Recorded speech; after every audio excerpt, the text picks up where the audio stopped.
너무 아름다워서 행복합니다.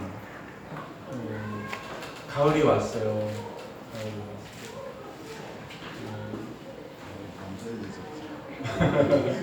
정명 집사님이 남자의 계절이라고 왜 그런지 모르겠어요.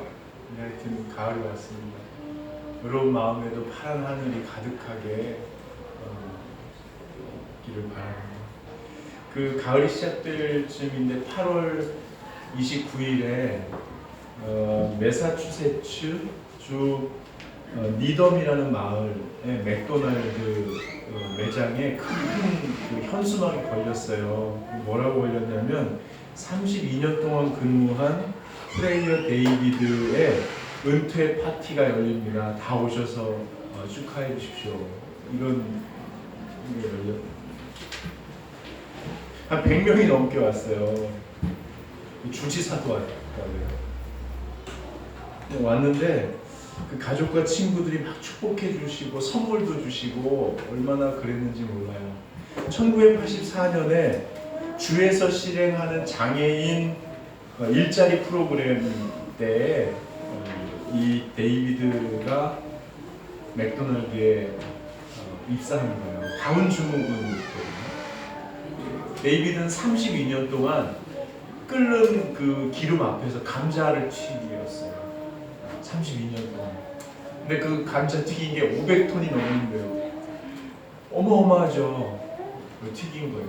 감자 튀겨는 일이 안 할 때는 항상 웃는 얼굴로 손님을 맞이하고 서빙을 돕고, 혹시 그 주차를 잘 못하는 분이 계시면 막 달려가서 해주고, 그렇게 32년 동안을 일했다는 거예요.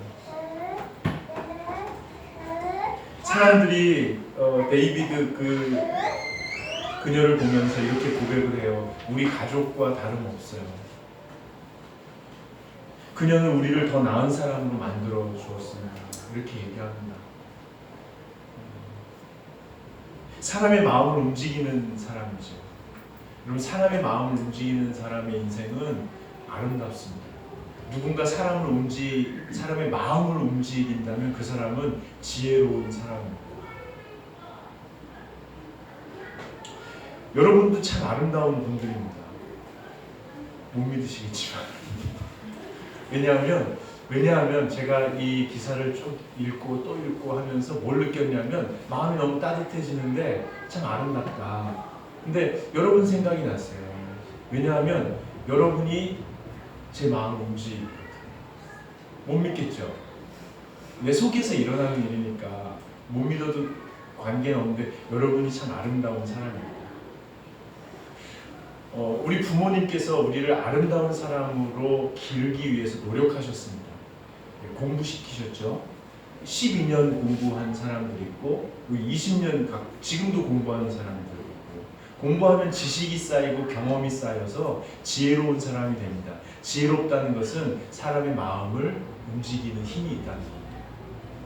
또 깨끗이 씻어라, 세수하고 다녀라, 옷 좀 잘 차려입고 다녀라, 이렇게 말씀하셨거든요. 그래서 우리 운동하고 뭐 바르고 또 막 살 빼려고. 왜 그러냐면 건강하려고 하는 거죠.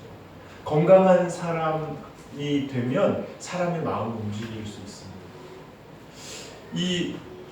계속 이렇게 우리가 어릴 때부터 자라왔거든요. 근데 그렇게 자라와서 정작 세상에 딱 나서면 세상이 너무 큰 거예요. 그래서 젊은이들이, 특히 이제 청년들이 무슨 생각을 하냐면 지금까지 부모님이 잘 길러주시고 세상에서 사람 역할을 할 수 있겠다라고 나섰는데 세상이 너무 크니까 어떤 생각을 하게 되냐면 무의식적으로 하나님이 없다. 이 세상에 하나님이 안 보인다는 거예요. 그리고 어떤 친구는 이런 생각도 해요. 하나님한테 배운 방법으로는 이 복잡한 세상에 해결되지 않는 문제가 너무 많아. 그러니까 하나님 너무 순진한 분이야. 하나님이 가르쳐준 대로 살았다가는 계속 당하는 거예요. 교회를 떠나는 사람들이 많아요. 야, 이렇게 살면 사람 바보 되겠다. 교회를 떠나는 사람이 많이 있어요. 젊은이들 중에. 여기 안 떠나는 사람들이 있는데, 안 떠나는 사람들은 무슨 생각하냐면 타협하면서 살아야지. 그리고 저 장로님이나 목사님이나 권사님 정도 연세 되면 그때 돌아와서 제대로 믿어야지. 그때는 뭐 욕심도 없어졌으니까, 이런 생각하는 친구들 많아요. 딱 보니까 있어요. 근데 여러분, 그때가, 그런 생각을 할 때가 뭐냐면 마음을 비우는 거예요. 마음이란 방이 있는데 하나님을 생각하면서 하나님의 자녀로 자라났는데 이거 아닌 것 같다 하는 순간 마음이 비워지는 거예요. 그러면 그 마음의 자리에 그냥 비워있는 게 아니에요. 세상이, 현대 사회가 마련한 아이템들이 쑥쑥 들어온다. 근데 그 아이템들이 볼 때는 너무 좋은 거예요. 예를 들면 담배. 옛날에는요, 담배 좋은 거라고 얘기했어요. 그래서 초등학생들도 담배 폈어요. 담배 권하는 사회. 담배, 공항에서, 비행기 안에서, 버스 안에서, 심지어 교회 앞에서도 다 담배 폈어요. 담배 좋은 거라고 그러세요. 지금은 담배 안 좋다고 그러잖아요. 대마초, 마음을 안정감을 준다고 좋은 거라고 그랬어요. 지금은 안 좋다고 그래요. 전쟁, 1, 2차 세계대전 해야 된다고 그랬어요. 지금은 안 된다고 그래요. 노예, 옛날에는 데려다가 노예 시켜야 된다고 했어요. 지금은 그런 사람이 없잖아요.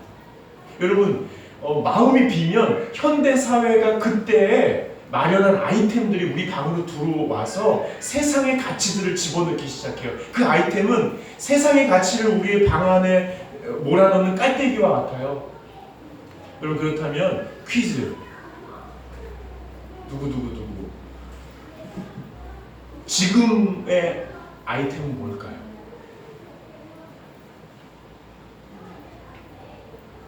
지금의 아이템은 뭘까요?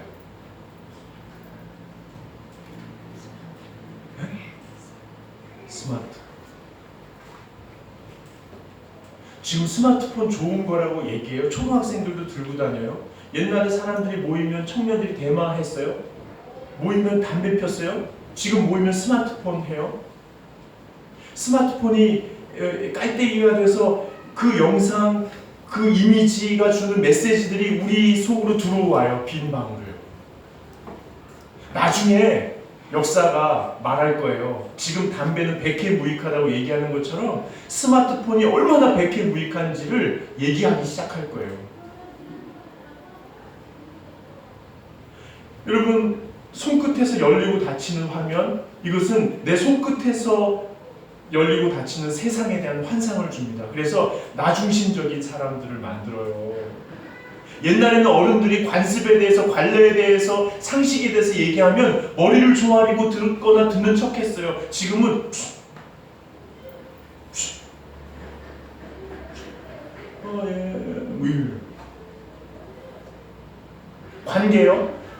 관계요? 멀리 있는 사람들, 많은 사람들과 소통한다고 하면서 정작 가까이 있는 사람을 소외시켜요. 오랜만에 만난 친구 앞에서 만나지 못한 친구들과 톡해요. 그리고 나중에는 어떻게 되냐면 너는 가족과 친구들, 가까운 사람들을 외롭게 만들어.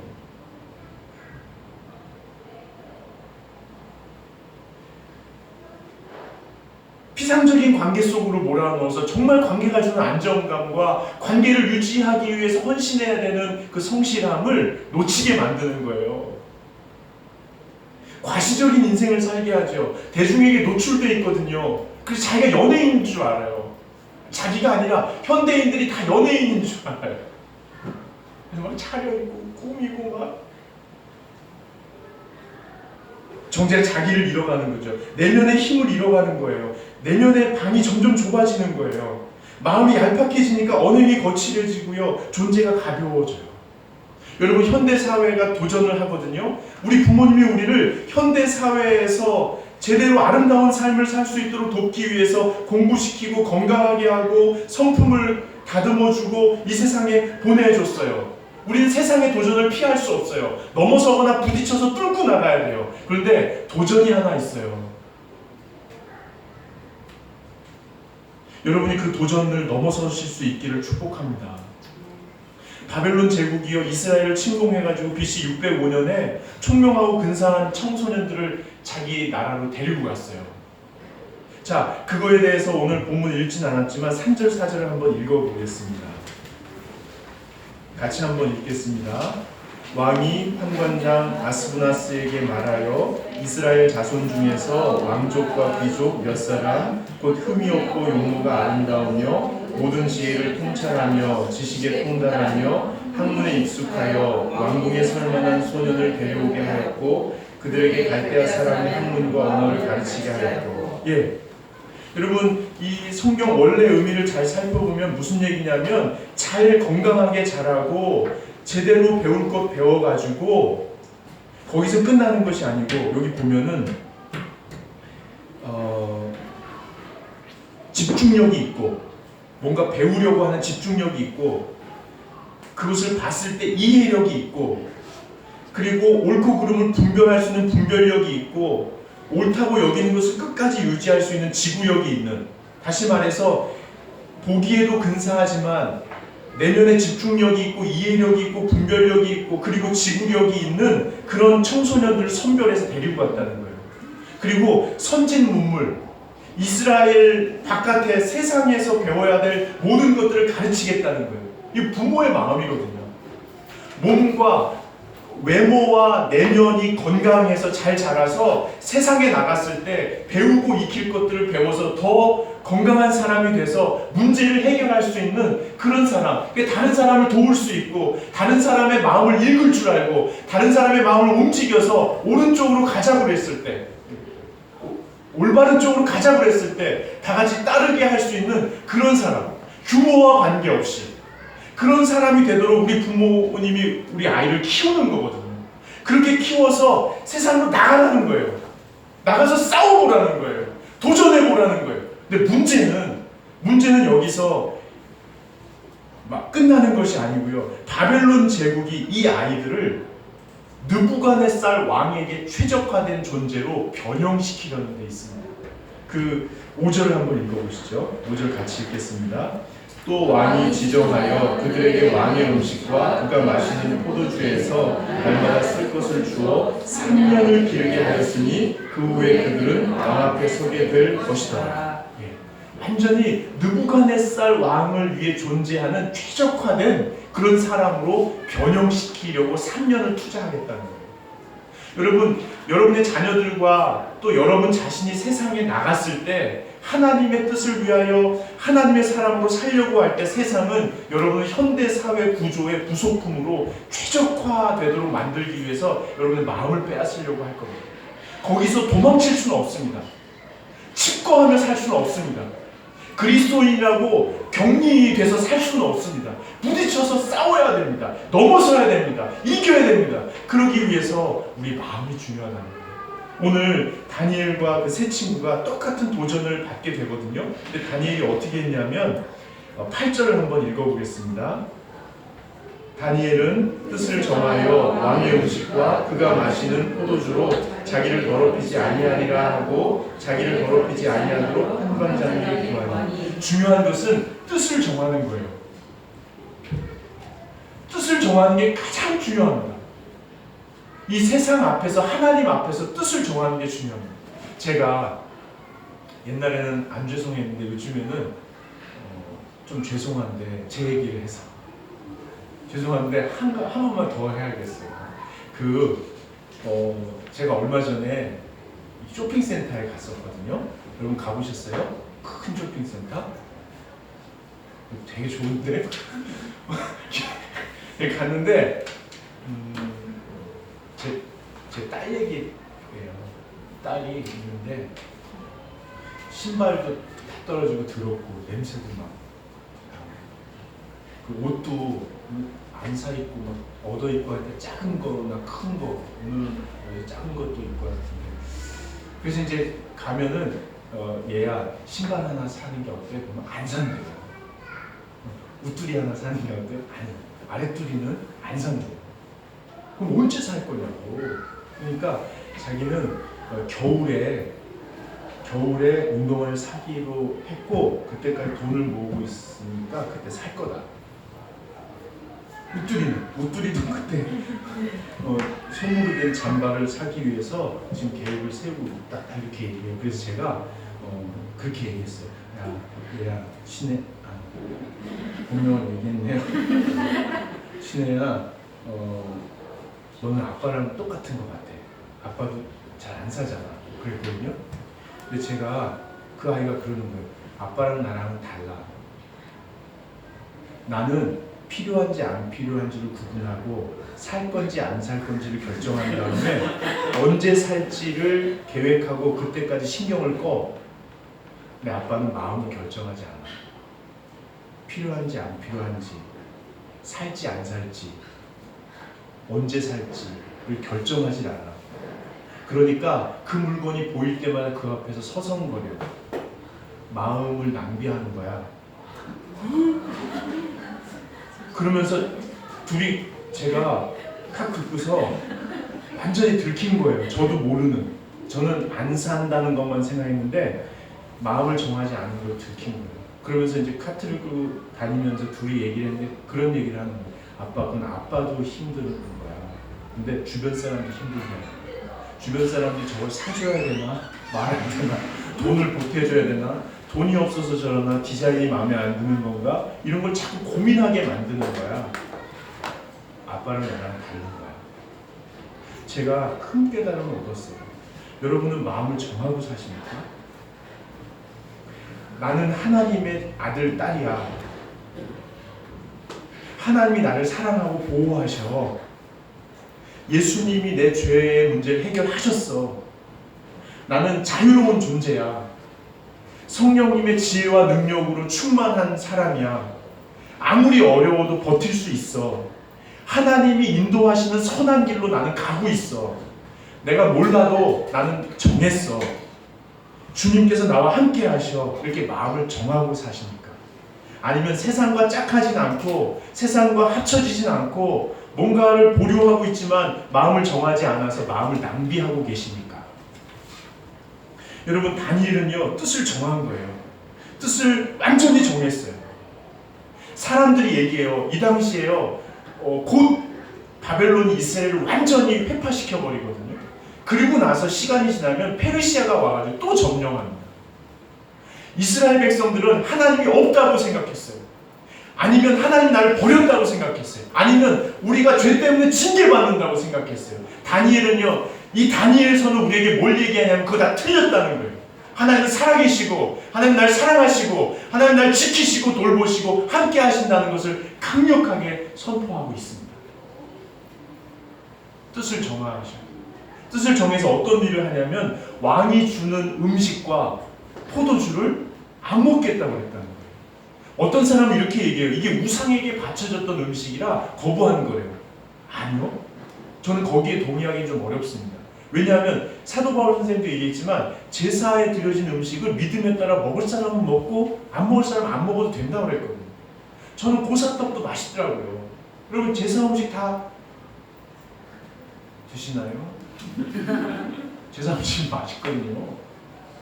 그러니까 우상 숭배에 바쳐졌기 때문에 안 먹은 거다, 이건 아닌 것 같아요. 또 어떤 사람은 이게 포도주와 왕의 음식은 축제 분위기에서 먹는 건데 나라 잃고 신앙의 자유를 잃었는데 뭐가 좋다고 그렇게 먹고 마시고 그래? 근신해야지. 그래서 그랬다는 얘기가 있어요. 저는 거기에 동의할 수 없습니다. 그리스도인은 주님을 따르기 위해서 근신해야 될 때도 있지만 구원받은 백성으로 감격하고 감사하고 주님 주신 것을 누리며 사는 게 맞습니다. 그러면 왜 다니엘은 굳이 왕이 주는 음식과 포도주를 안 먹는다고 얘기했을까요? 그것은 느부갓네살 왕과 정권의 의도를 읽은 겁니다. 이 음식으로 너를 3년 동안 관리하는 것은 너는 내 소유라는 것.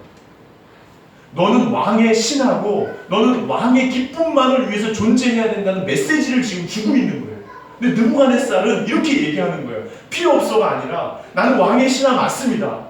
왕을 위해서 일해야 되는 것이 있다면 나는 정말 열심히 젊음을 바쳐 일하겠습니다. 그러나 알아두십시오. 나는 당신의 소유가 아니라 하나님의 소유입니다.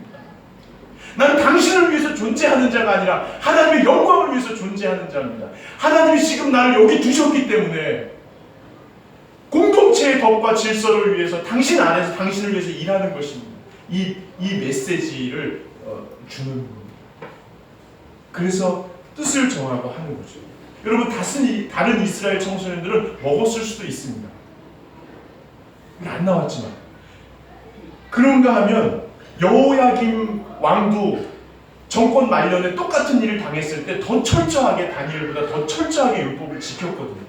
무슨 말이냐면 하나님 앞에서 자신의 뜻을 정하고 표현할 때는 각자 개별적으로 각자가 표현하는 거예요. 어떤 사람은 더 강력하게 표현할 수도 있죠. 회사에서 주일이라 나는 못 나갑니다 얘기할 수도 있습니다. 그럼 그 사람이 할 거예요. 주일이지만 기도하고 나가서 열심히 일하는 것도 그 사람이 하는 겁니다. 그러나 마음을 얘기하는 거죠. 나는 하나님의 사람이고 하나님을 위해서 존재합니다. 여러분, 그래서 가장 중요한 것은 우리 마음속에 하나님을 높이는 것입니다. 그래서 요즘 기도 제목에 제가 계속 내지만 여러분, 우리도 마찬가지고요. 우리 자녀들에게 하나님을 경외하는 법을 가르치는 게 가장 중요합니다. 왜냐하면 부모가 보이지 않는 어떤 존재 아래에서 엎드려 있는 모습이 가장 숭고합니다. 그래서 전 예배에 집중하시면 좋겠어요. 예배에 주일 이 예배 시간에 온 가족이 함께 할 수 있고 처음부터 끝까지 주님께 마음을 다 드릴 수 있도록 라이프 스타일을 바꿔가는 거예요. 그래서 아버지가 인도하는 가정 예배 꼭 하시면 좋겠어요. 목사님 예배 하시면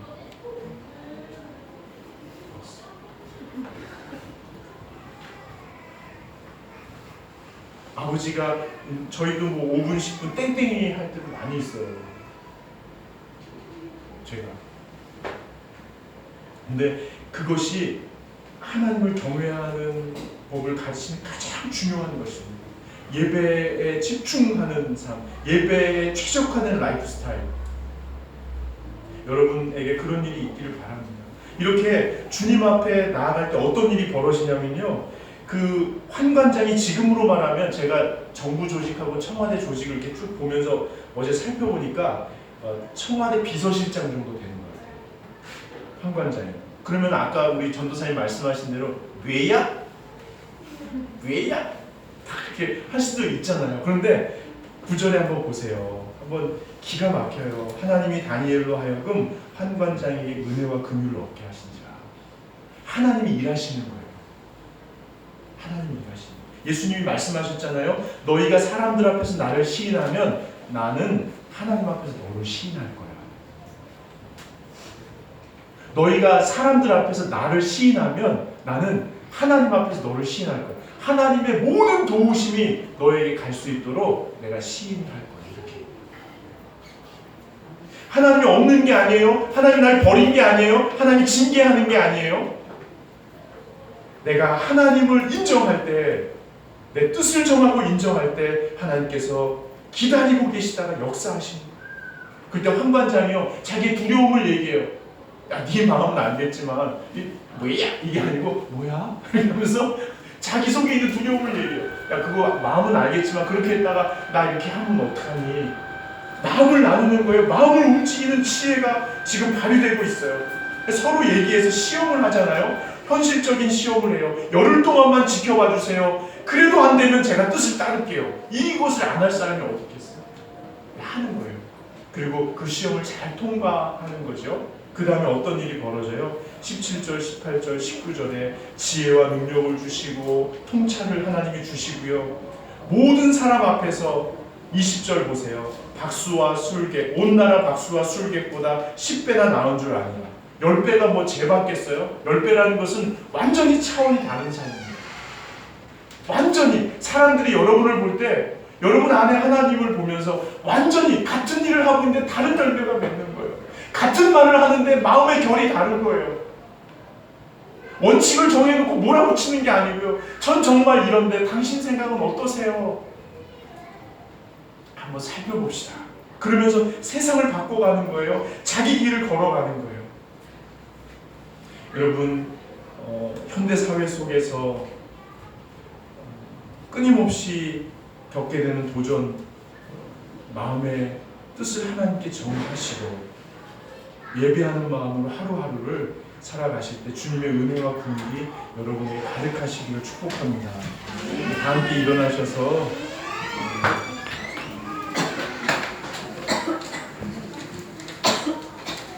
주님 뜻대로 살기로 했네 찬송 부르겠습니다.